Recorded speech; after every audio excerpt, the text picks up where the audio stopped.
Very good day, my friends. Welcome to the Shepherd's Voice, brand new season this September. And we're going to welcome to the program the host, the Bishop of Trenton, Bishop David M. O'Connell. Welcome, Bishop. Thank you, Jim. Hello, everyone. Good to be back in your on your radios. Hopefully, you had a good summer. I had a fairly good summer, quiet summer, but a good one. Fast. Fast. Hard to believe it's over.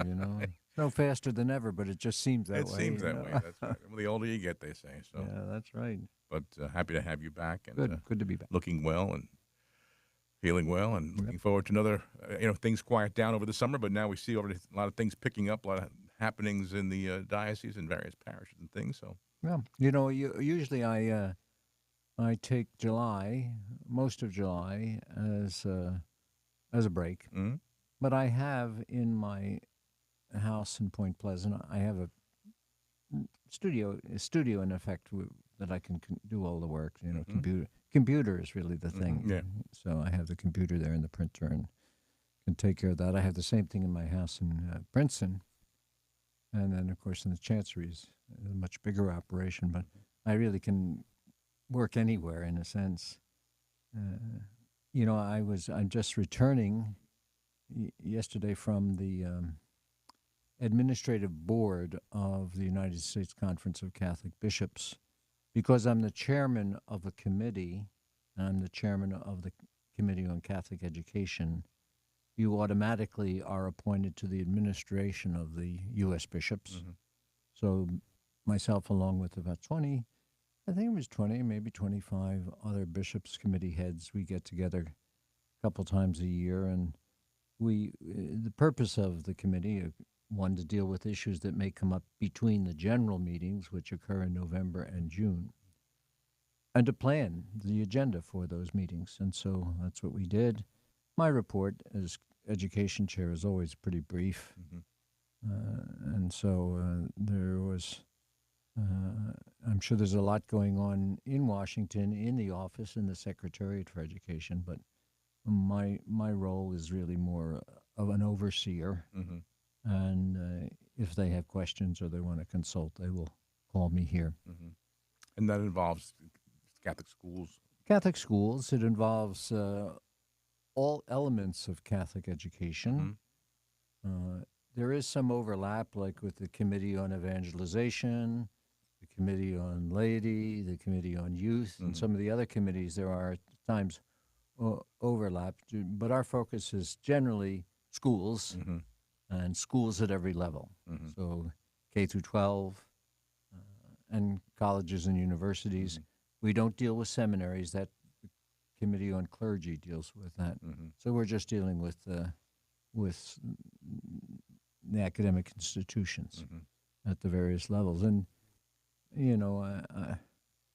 as I've said to many others, I tried my hardest not to get elected. But my background, I think, betrayed me. Yes, And so I was elected to serve on this committee. Yeah. I've been on the bishop's administrative board before, but I don't remember why. There's another feature of getting older, Yeah, sure. But, I go down to Washington. You go down for 2 days or so, Mm-hmm. and we have meetings and so on. Of course, I lived in Washington for so many years, so I enjoy going back. Mm-hmm. Mm-hmm. But, it's an interesting thing. Obviously, if 12 years living in Washington, you have restaurants that you would go to with regularity, and there's one place that I go to, I recommend it to you. It's called Al Tiramisu. It's a great, great restaurant. So I went to the restaurant, and the owner, who I'm friendly with, I said, where's Luigi? Oh, he went to Italy. He can't stand all these soldiers and military walking around the streets. National Guard? He says it makes him very nervous. Oh. And he said it's affected the business. And this is a restaurant that's always crowded. When I went there was only 2 other people in the restaurant. So that's just the opposite of what the effect it's supposed to be having. Well, it's people don't want to go out. Mm. That's what the Even with the extra protection or yeah, they don't want to presence go out. of. No, I didn't see any of this. Yeah, yeah. I didn't see any military. I didn't see any Mm-hmm. military presence or Mm-hmm. National Guard or Mm-hmm. police or anything like that Hmm. down there. But the Naja, who is the kind of the manager, on-site manager, she said that the business has been terrible. Really? Hmm. Yeah, so I was surprised to hear that. I had my usual. Well, to your advantage, then I suppose when you went down there, you know. Well, well, there's a table there that they always give Uh-huh. me this Yeah. same table, and so Mm-hmm. because I've been such a regular there over the years, Mm-hmm. uh, but we had a good meal. I took the Secretary of Education to dinner, along with, of course, my priest secretary, Mm-hmm. Father John, Mm-hmm. and then a professor from Catholic University who was visiting from Germany. Yeah. Oh, we had a good meal. It obviously didn't affect the quality of the Oh, meal. that's good. Good to hear. Now, does every country have their own conference of bishops? Is that Yeah, how they work? Every. everybody, an Episcopal conference. They're structured differently Mm-hmm. in different places. Each one has a conference of bishops with representation from all the dioceses or archdioceses of the country, the region, and then someone is elected to be the president of that group, and he serves as kind of the spokesperson for the bishops of the region, bishops of Germany, bishops of France, and so on and so forth. And in canon law, of course, there's a provision for this in canon law for the Episcopal Conference. Mm-hmm. There was some question about the authority of an Episcopal Conference. A few years back, I remember the discussions. Should the Episcopal Conference have more authority than it actually has Over diocese? over the dioceses in a region? Mm-hmm. And should it be a body that determines, I guess, the applicability of certain church teachings and things like that? I always felt that was dangerous. I prefer the structure as we have it with Rome, the universal church, with the Holy Father as the universal teacher of the church, and the organizations that surround him, the departments that surround him, that do his research and his work in presenting teaching and how the teaching is to be applied. I think it's better that it's universal. I just can't see the United States having one approach to an issue and France having another approach and Canada having another approach. That's disunity to me and disharmony. Mm-hmm. So I like the setup the way it is. It's early in Pope Leo's tenure, so it's not evident so much where he's going, what he's going to do.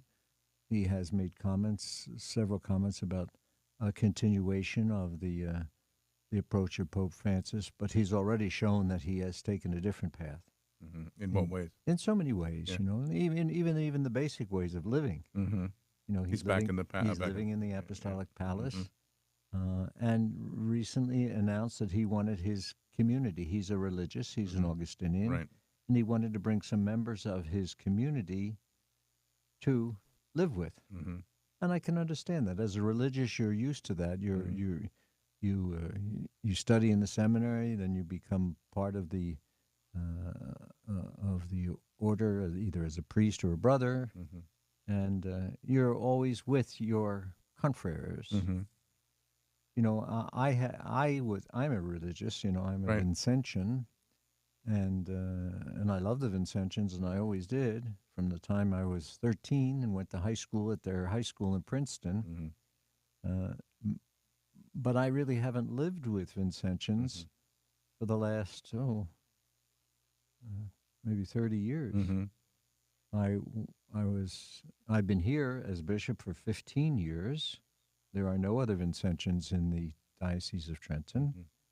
Close by, though, in Philadelphia and New York. And then while I was in Washington for 12 years, and there were no Vincentians. I didn't live with any Vincentians there. So in a sense, I've grown used to not being in community, or what in kind of call exclaustration, outside of the house.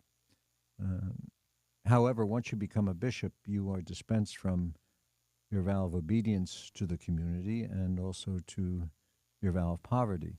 The obedience shifts from your religious superior to the Holy Father. So I'm accountable to the Holy Father and no one in between. Mm-hmm. Um, and of course, how often do you have contact with the Holy Father? Not that often. Well, you should now because he's American. He's American. But I noticed that he does give a lot of his teachings in English. In he's Rome. He's been doing that.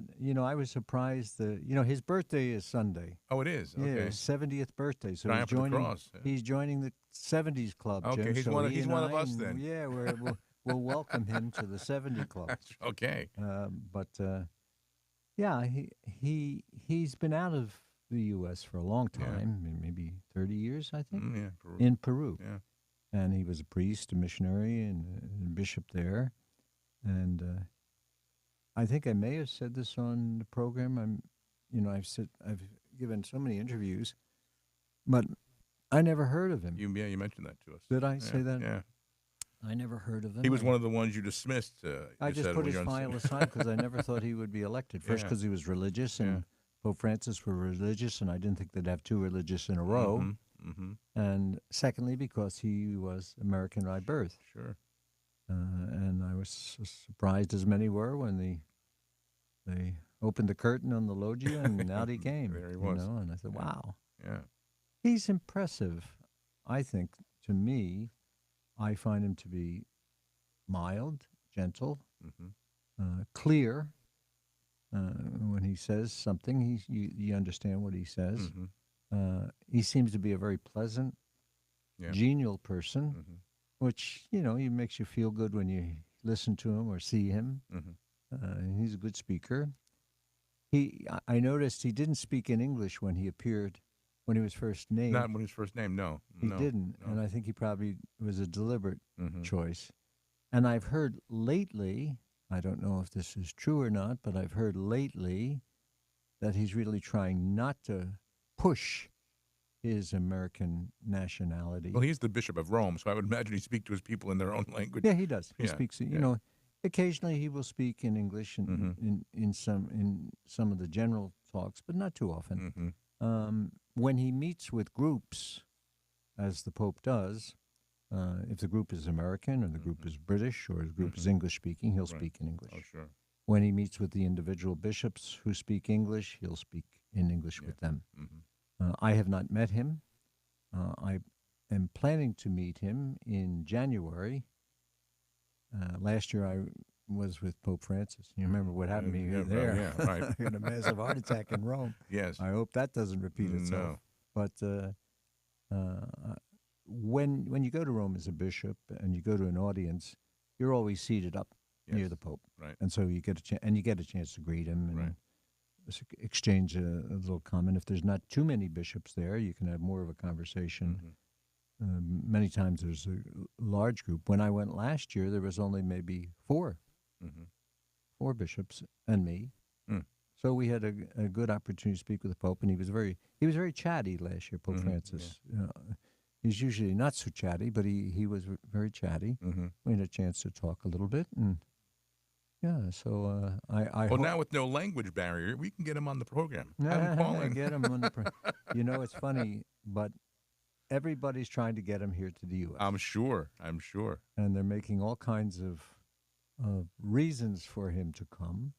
One of which is next year is the 250th anniversary of the United States of America, of its foundation. And so they're hoping that he will take that as an opportunity or an occasion to come to the U.S. and make a visit. I've heard already that if he comes, he'll go to Washington, New York, and Baltimore. If he comes. I don't know that he's coming. I also have heard that his first trip will probably be to Turkey. And the reason, because this is the 1700th anniversary of, the Council of Nicaea. Oh, okay, right. And that he might make that his first trip because of that occasion, because of that anniversary. Turkey, and then some say he'll go to Lebanon as well. So who knows? Yeah. You know, the one thing that's he keeps his own counsel, Mm-hmm. which I like. Mm-hmm. You know, he doesn't say too much. Right. You know, Right. and he doesn't have to pull anything back once he says it. Right. And sometimes we've seen that in the past. I'm Yeah. not saying that as a criticism. I'm just saying that as a That's a fact. fact. That's right. It just is a fact. Yeah. Yeah. I So noticed that I was watching a ball game a few weeks ago. They were in Chicago, and they have now the seat where he sat during the World Series 20 years ago. They've kind of blocked it off, oh put a yeah, plaque on it. Hope yeah. Leo sat here. And Uh, he gave a didn't he do a video presentation that was shown in the stadium I think there? so. I think so. It wasn't for a baseball game, but I think it was. They Mhm. used the crowd, the size Right, of the right, Chicago right. crowd. Yeah, right, and so- they there was a picture of him actually at the World Series 20 years ago. yeah, I saw that. So he's- And you see him. You know, everybody goes over to give the Pope. They give him a White Sox right, right. hat or Yeah, a yeah, shirt yeah, or yeah, yeah. some jersey from some team Yeah, from yeah. Chicago or Illinois where he's Well, he's from. probably the first pope who was a baseball fan, I would imagine. That's good. Maybe so. Yeah. Well, he was first American too. Yeah, You know, yeah. people give you things like that happens to me too. Of course, not to the same extent, but Mhm. you know, I have at least one T-shirt for every school of the I'm diocese. sure. At Yeah, least. I'm sure. And my closet is filled with Yeah. T-shirts and Yeah. sweatshirts and Yeah. sweatsuits and Mhm. hats and Mhm. all kinds of things. Mhm. And I appreciate them. It's impossible to wear them all, but I try to wear them when I go visit Mhm. to a place like So there's that. no Ad Limina visit planned for Not the planned. bishops? You know, it's interesting. It came up not at the meeting, Mhm. not at the bishop's meeting this week, administrative meeting, but it did come up in the break and in the lunches, in the meals. Mhm. Is every 5 years it's supposed to happen? It's Or? supposed to. Canon law says that, but you know, it doesn't happen every 5 years. No. Nobody at this meeting knew anything about it or had heard. Even the leadership of the bishops' conference hadn't. He's going over with his main staff. You know, the vice president. He's the president. Archbishop Broglio is the bishop of the military archdiocese and also the elected president of the bishops' conference. So he'll go over to Rome with Archbishop Laurie of Baltimore, who's the vice president, and with some of the staffers of the bishops' conference. And Archbishop Coakley, I think, is also one of the staff members who go with him. And they'll have an opportunity to sit with the Pope, and the Pope will be briefed and prepared before the meeting. And if he has some particular questions or interest, and will have some issues, and I'm sure one of the items that they're going to do is to issue an invitation to the U.S. Yeah. So we'll see. But there was no. Maybe after this meeting, we'll know better when the ad limina will be planned. The ad limina, the visit there to the Holy Father, it's not just to the Pope, but it's to the Pope and the what they call dicasteries. Used to call them congregations. The main congregation for bishops, congregation for clergy, now called the dicastery for education, and so on. You have to prepare a report, and honestly, it's a lot of work. You prepare a report, and you send it over, and then once it gets to Rome, it's distributed to these various dicasteries, these departments, and they either read it or they don't. Sometimes it's clear when you go and make the visit that the prefect of the dicastery hasn't read the report because he asks questions sometimes that are answered in the report very clearly. My reports are like my speaking, right to the point. Right. You know, I don't put a lot of fluff in it, and Right. I just say, here, this is how many schools we have, this is how many Catholics we have, this is how many are baptized, how many have died, how many weddings. So I give all the data, which is not, not too interesting to read, but I find it interesting to write because I find all these things out that that have been going on in the diocese since the last visit. The last visit was 2019, and it was a good visit. It was on over Thanksgiving, which Yes. I was not thrilled with. I had Right. to miss Thanksgiving, Right. but yeah, it was an interesting thing. And I had an ad limina when I first came with Pope Benedict in 2011. So it was 2011 to 2019. So Let's say, 8 it's years. more than 5 years. Yeah, yeah. In 2019, is But you say you're going to go over it in January? January, but that's not Just an a, unlimited. just a I personal try to pilgrimage. take a group of priests Mm-hmm. to Rome regularly Yeah. for a visit so that they get to see, the center of the church Sure. The home office. yeah, the home office. Yeah, that's a good way to put it. But they see all the beautiful things. We always go to the general audience. Mm-hmm. Last year, I had made preparations for everybody to celebrate the Mass of the Epiphany, which I did the year before too. Mm-hmm. Last year, of course, I couldn't go, even though I made all the preparations because I was in the hospital Right. over there. Right. And I'm going to do the same thing this year. Mm-hmm. Try to get the priests to have an opportunity to celebrate with the Pope on the Feast of the Epiphany. That's a big feast in Yes. Rome. Oh, I know. Bigger than Christmas, I think. In some ways, Yeah. yeah. And then I wrote to the nuncio recently. I just saw him the other day. Oh, I saw him in Newark with the ordination of the new auxiliary bishop there. But I wanted to ask him in person if he could help me to arrange just a little brief visit for the priest with the Holy Father, Mm-hmm. just a handshake Sure, and sure. smile and a picture. Mm-hmm. So when I came back home, I wrote to him and asked him if he would check. The nuncio is a wonderful man. He's very responsive and very good, but Mm-hmm. he's 80. Mm. So he's probably coming toward the end of his tenure as Pierre, is nuncio. that the Christophe Pierre. Yeah, yeah. He's French-born. Mhm. He was a nuncio in Mexico. He was a nuncio in Haiti. He's a nuncio in a lot of places. He's been here in the diocese a few times too. I remember at some masses we had. He was here when I created the co-cathedral, Uh-huh. so he came for that. And it was down in the church, and it was the youth, it was the young people's. We broadcast the mass probably about 10 years ago, and I can't remember what it was. Do you remember for. where it was? I don't remember. It was down at, in somewhere in Burlington County. I can't think of where it was. I remember he was there, and we did broadcast the mass. It was for youth or something. He's very, he's very easy to talk to. Mhm. He speaks English Yeah, perfectly. yeah. He's very interested in the U.S. Mm-hmm. He knows everything that's going on here and can speak to it. I've enjoyed him, and I've enjoyed all the nuncios that I've had some association with.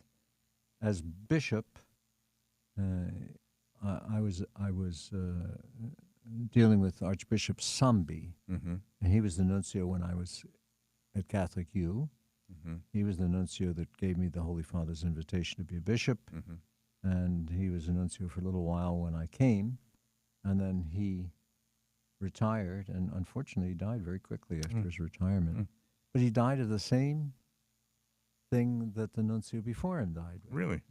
Archbishop Montalvo, who was a lovely, lovely man. Mm. Sambi was a great guy. Archbishop guy, I call him a guy, but he was a lot of fun. And as nuncio, he's the representative of the Holy Father. He's the personal representative of the Holy Father to the country. Mm-hmm. So, and it was Montalvo. Montalvo was a gentleman. He was from Colombia. Mm. Sambi was from Italy. Pierre, the current nuncio, was from France originally. And before that was Archbishop Vigano, who was from Italy. I'm trying to think of who was before him. Mm. It was, I remember the guy, I can't remember his name. Isn't that awful? What was his name? I just remember the way he talked. He was when I was inaugurated at Catholic U, of course, Catholic U being a pontifical university, Right. papally chartered university, he was there, part of the ceremony, and he was asked to speak. I can't think of his name. Isn't that terrible? But anyway, when he went up to the podium, we are here today for the, and he looked at me and he couldn't remember my name during the ceremony. The president. But I've had good relationships with all the nuncios, which is important. Yeah. It's important, Now, you especially as a mentioned bishop. you were doing statistics of numbers of deaths and marriage things.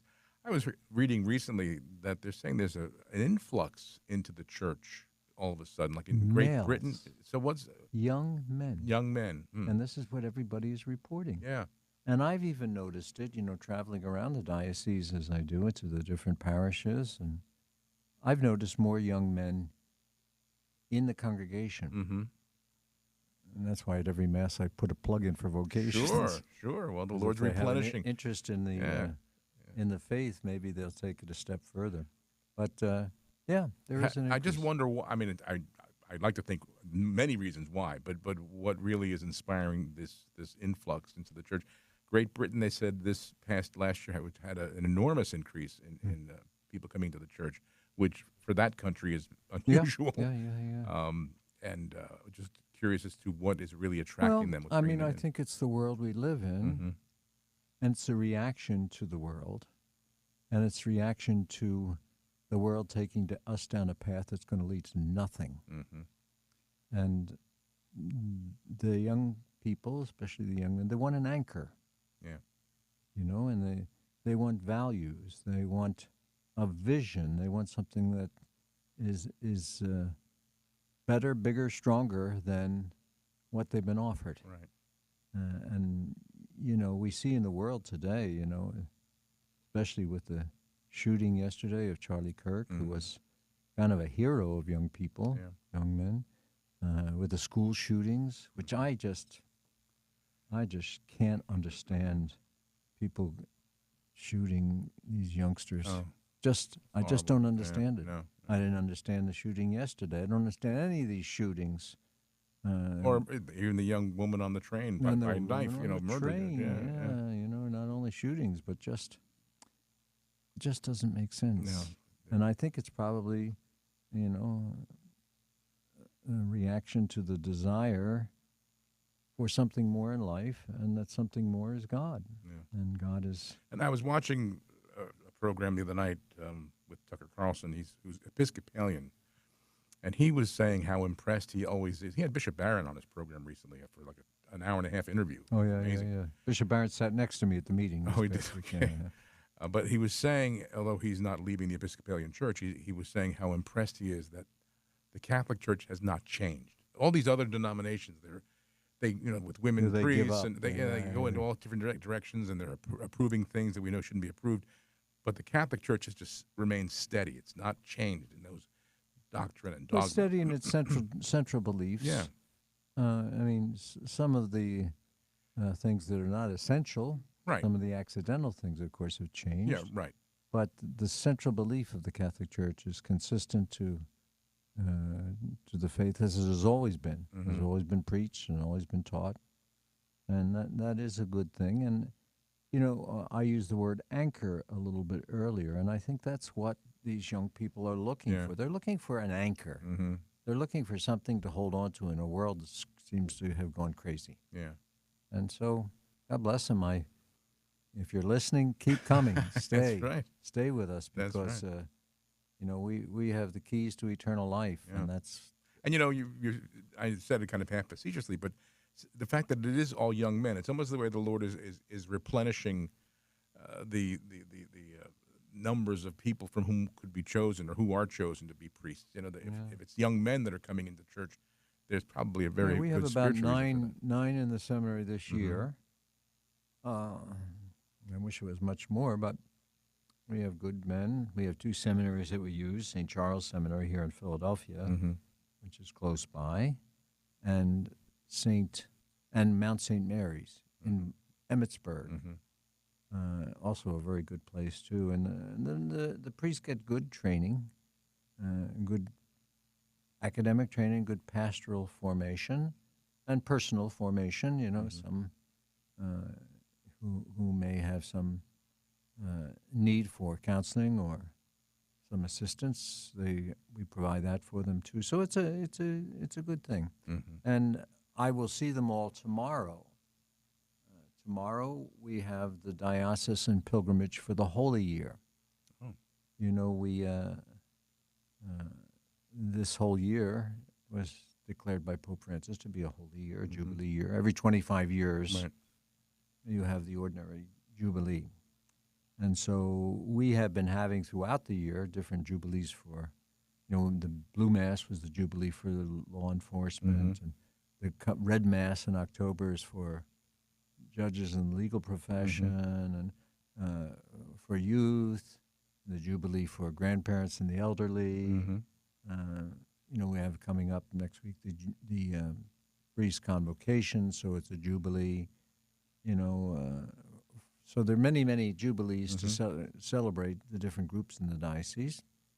And tomorrow is the Jubilee for the whole diocese.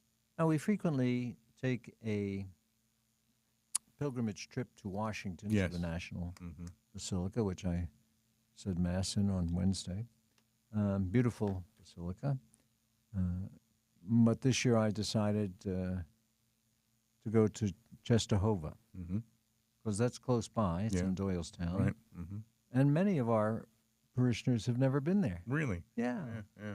So Doylestown advertises welcoming groups. Yeah. I think they're going to get more than they asked for with our group. I think we may have as many as 2,000. Wow. There and although I do think that the church actually does hold 2,000 people. Oh yeah, it's a beautiful big church. Yeah, I used to say Mass there for graduation from the high school where I worked. Oh, at Archbishop Wood. Archbishop Wood. I was the what was I? I had some title there. You were some kind of big shot over there. Yeah, I was the director of activities. Okay, which included graduation. Yeah. But it's a beautiful church and beautiful grounds. In Washington, you just have the basilica. You go, you spend the day in the basilica. But here you have the beautiful church, beautiful grounds, and you can walk around and so on. So I really encourage anybody who's not planned to go. Yeah. Go to Doylestown, to the Shrine of Our Lady of Czestochowa. I do believe they have a John Paul II display where they have a lot of his clothes and stuff like that. And things. Maybe so. The priests who run it are the Marian Polish. Yeah. And Pauline fathers, and brothers. And so we hope to see them opportunities for confession. We're in the process of lining up our parish priests to help with confessions for those who would like to go. And actually, the church downstairs is an exact replica of Częstochowa in Poland. Yeah, it is, yeah. So if you've never been to in Poland, Częstochowa, you can actually see an exact replica of the church. Yeah, I've been to Poland a couple of times. I've had given lectures over there at the university, but it should be great. But I'm so excited about this. I'm so enthusiastic about it, and it's close by. Yeah. So folks can get there and get back home. I have Mass there at 10:30 tomorrow, and throughout the day. I think the day starts around 9. But there'll be talks, and confessions, as I said. There'll be praying of the Rosary in the different languages, and the opportunity just to enjoy a day of prayer and enjoy a day of rest with the Lord. So come. Yeah, good. Come to Czestochowa. Very good. And then on Sunday, I'm going down to Rumson to Holy Cross Parish down there. And it's their 10th anniversary of their new church that was established early on in my tenure as bishop. So I will say Mass and preach there on the 14th.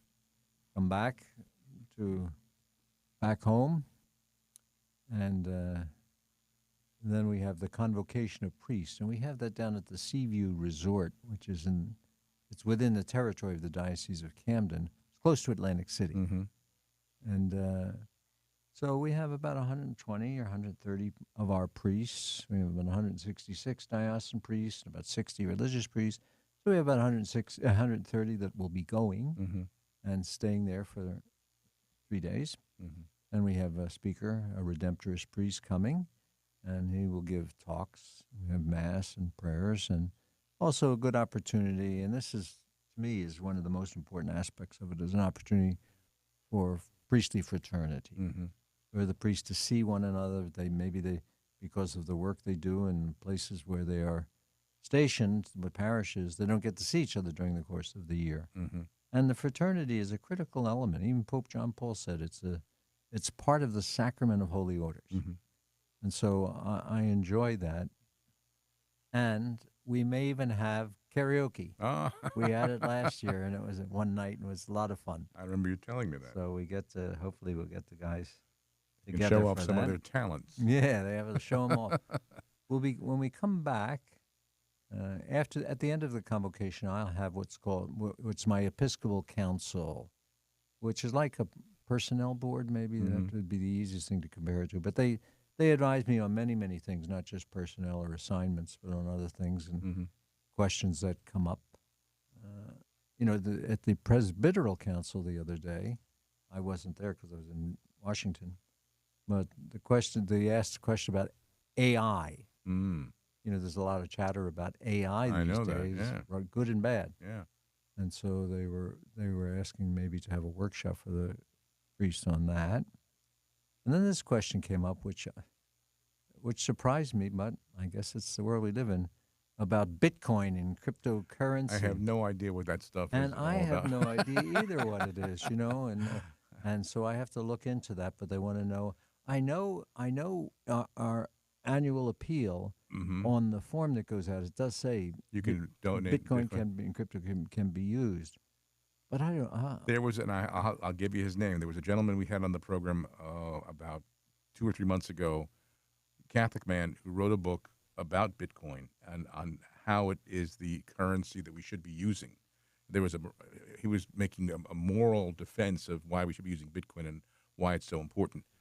I mean, he has a book is by I think it was through not Ascension Press, Sophia Institute, and I can't think of his name. I'll get it to you though. But he's an expert, a Catholic expert. Where is he from?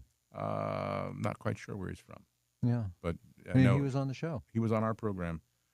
How what did you think of his? Well, Maybe it's not politic to say, but I mean, he explained it very well, and there's only a limited number of Bitcoin. I mean, but for me, it was, my mind is so. there's no backing to the Bitcoin or the currency like there is for the U.S. dollar or other Right, currencies. and he says I guess that's part of his argument, is that there couldn't be any kind of intentional fraud or this is the way he was Yeah. explaining it. But I'll get It's you his interesting. name Yeah, because give me the book and I'll take a look at it. he was very, very, very good, in explaining it. Although I didn't understand it completely because I'm not that. You know what I'm more interested in is these QR screens. Yes. That I really feel, and I want to talk to the priests about this, about having this in your parish, having it a QR screen in the vestibule, Mm-hmm. having the QR screen on your parish website, have your QR screen on it, whatever documents Mm-hmm. that come out of a parish or messages that come out of a parish, Right. so that donations can be made that way. And that's the way people are paying for things and doing things these days. And I know there are some dioceses, Florida, one, some in New England, who use it and say it's been very, very good. It's so convenient Yeah. for people. Yeah. It doesn't interrupt the mass Right. with collections. Right. Right. You're walking in, you take your cell phone, Yep. there Yep. you go. You donate your $10, $20 Yep. or whatever you give, and go to your seat, and you have a good prayerful mass without interruption. But I'm looking into that to see how we do that. I was studying it a little bit in the wee hours of the morning today, just to say, let me look into what kind of platform you need and how you have to do this. So I've done. And people can donate to us, but I have it on our. You can. You have it on Oh your yeah, screen? yeah. Eric Sammons is the gentleman's name, editor in chief of Crisis Magazine, and the book is called Moral Money, and he got his master's from Franciscan, several books. Eric Salmon? Sammons. Sammons. What is it? Eric Sammons. Sammons. Yeah. Moral Money is the name of the book. I'll look it up. Look it up because Yeah, he I'll look was, it up. he, But anyway, it came up as a question among the priests. The priests, when they get together, they bring up things. mm-hmm. And I'm usually there. The chairman of the Presbyteral Council Mhm. is the Vicar General, Monsignor Gervasio, Mm-hmm. pastor of Our Lady of Sorrows, St. Anthony Parish. And he coordinates it and sets it up, and he runs the meeting.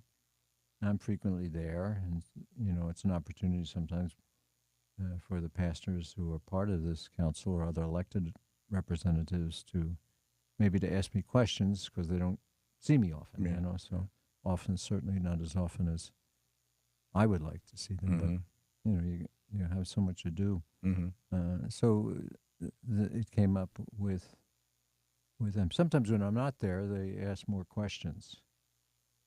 Man, when you're not there. He's not here. I can ask this question. I don't want him to get mad at me or something Right, like this. right. But I don't get mad at them. I'm happy that they. This month, Jim, is Suicide Prevention Month. And this is so troubling to me. I don't know whether you read about the priest up in the Diocese of Patterson, No. Colombian priest, young fellow, who took his life. Oh. And when we talk about suicide, at the same time we have to talk about mental illness. Mm-hmm. Because this is a huge problem. Oh, sure. And it's not a moral issue, mental illness. It's a psychological issue. It's a physical. It's a medical issue. Mm-hmm.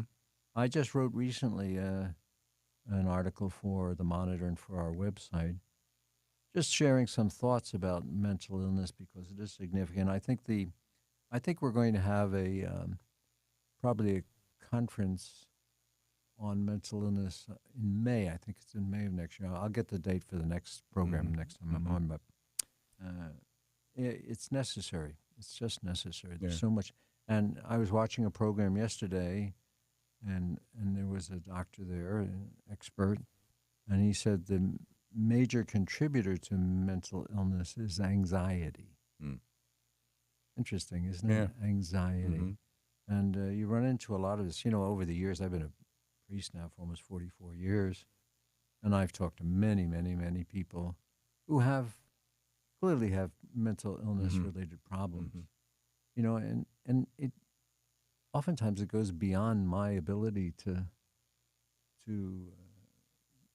treat them or give them good counsel.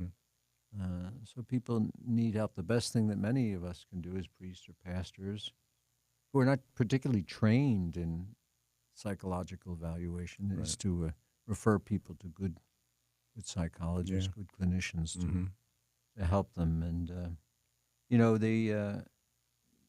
the article that I wrote on mental health, it's on our website, the Trenton Monitor website, and also on our social media. So if anybody wants to look at it, feel free. And in our catechism, there's a beautiful paragraph on suicide. Yeah. And the church is, obviously the teaching from the church. And it really is a very comforting paragraph to those left behind who fear for the immortal soul of the loved one. Sure. But the catechism is very clear about just what you mentioned. There's so many factors involved. Yeah, and we've taken it in a little bit of a different direction in the church, in the teaching church, than in the past. In the past it was just, they're going to hell. Right. It's couldn't even have a funeral, I think, of a mass at one point. Maybe so, and that, of course, that is no longer the case. No, not at all.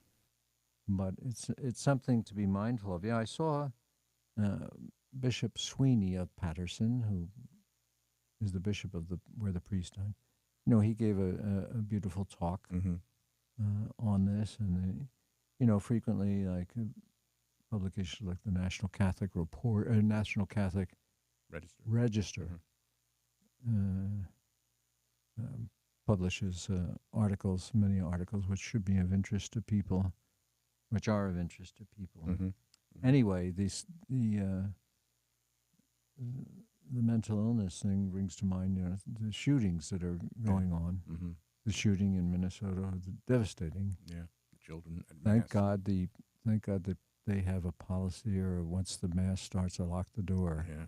So people can't come in. I'm sure it makes people mad because there's some people, the 10 o'clock mass for them is always the 10:10 mass. That's right.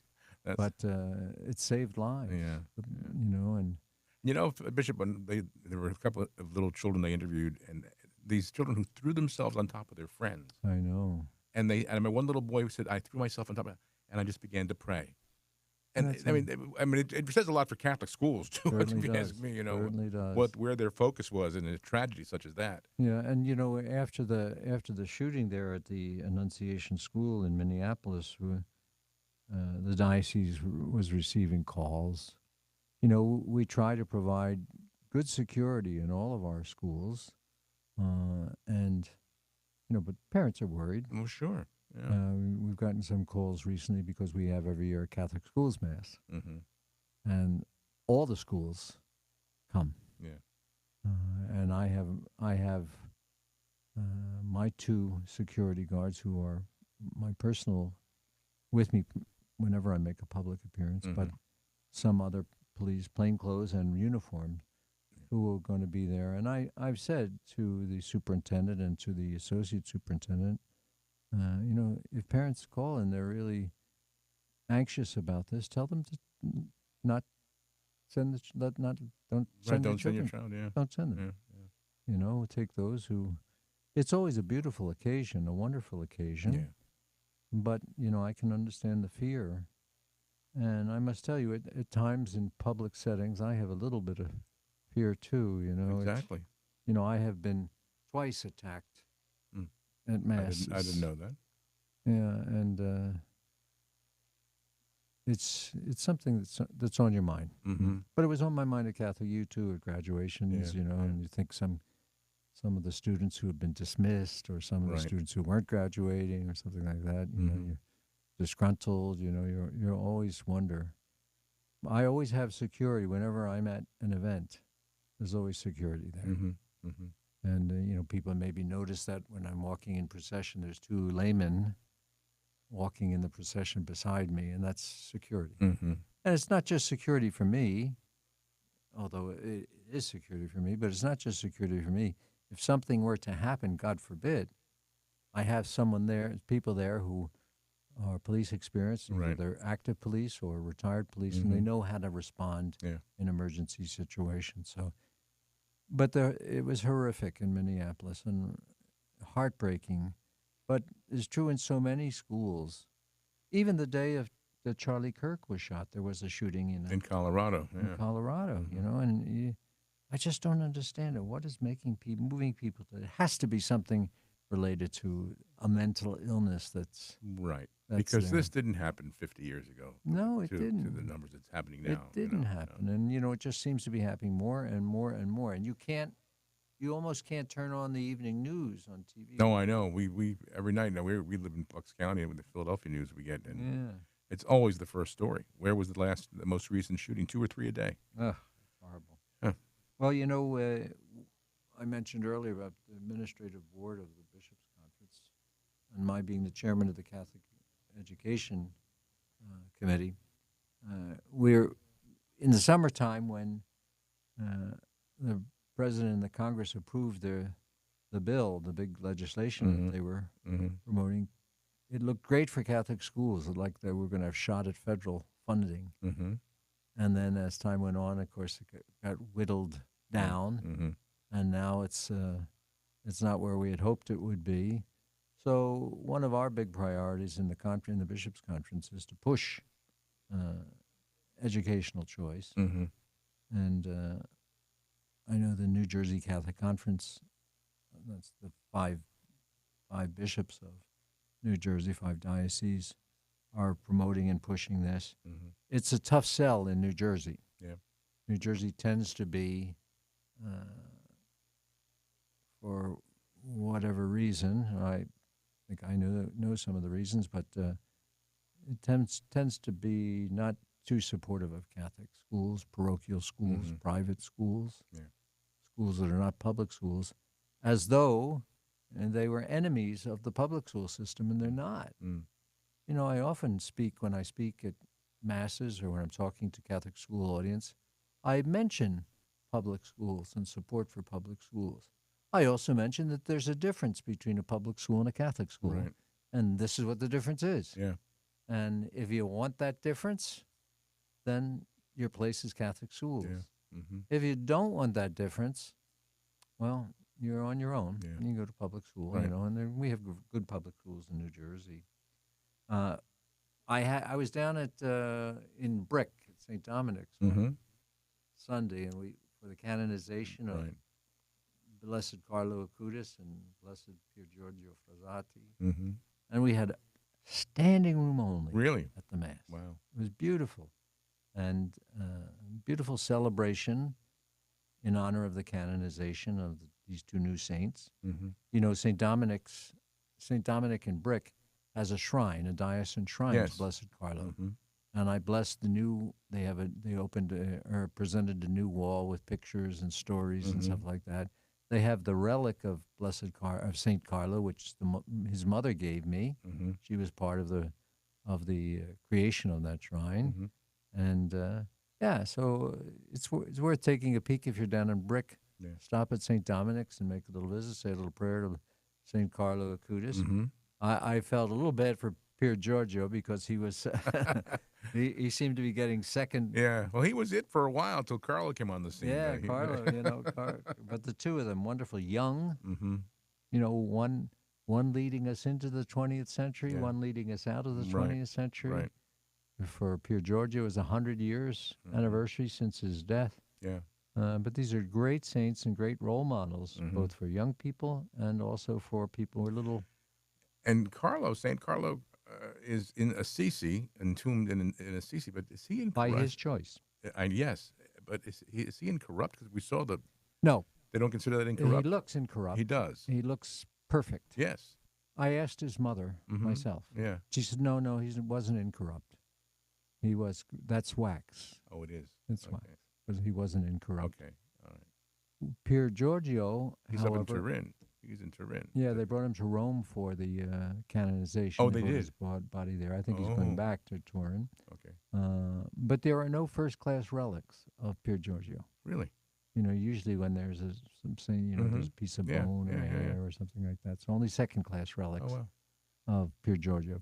Carlo, yes. In fact, I personally have a relic of Carlo Mm-hmm. in my chapel Mm-hmm. at Princeton. Mm-hmm. But Pier Giorgio, no. So I wrote to Rome and asked them if they could provide me with a second-class relic. Mm-hmm. And so I haven't heard back from them. Mm-hmm. But that was a beautiful celebration. On the 25th of this month, I'm going to put in a plug for the pro-life mass. Oh, yes. Okay. Statewide, Mm-hmm. all the dioceses of New Jersey. I will celebrate the mass at the cathedral in Trenton, and Bishop Sweeney of Patterson will be the preacher this year, and that's on September the 25th. We have a lot. That's a weekday, right? It's a weekday, yeah. I think it's a Thursday. Mm-hmm.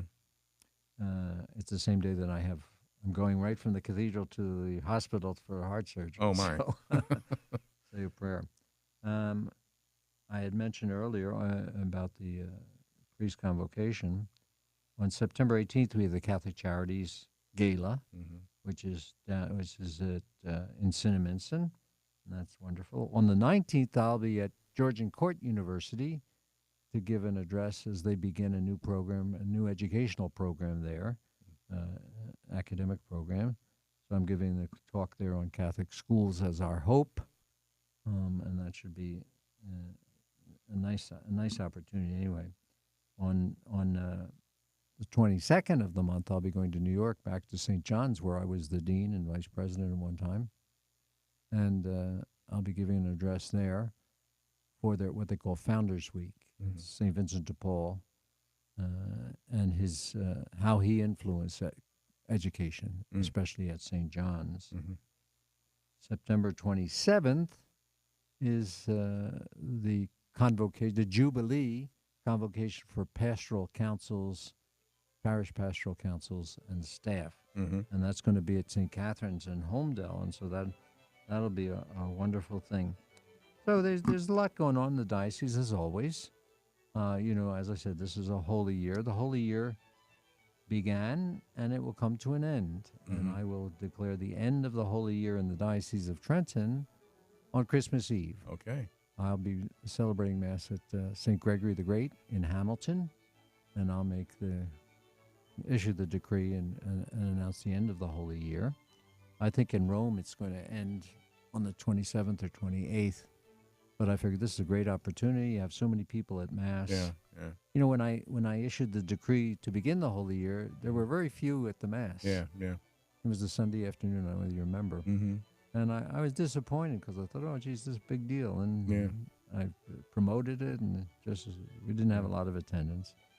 But this way, it's kind of by accident, I'll have a lot of attendance for the closing of the Holy Year. Very good. So, but that's my show for today. All I right, guess. Bishop. Well, good to have you back, and we'll look forward to talking with you next month. Great. Good to see you. God bless everyone.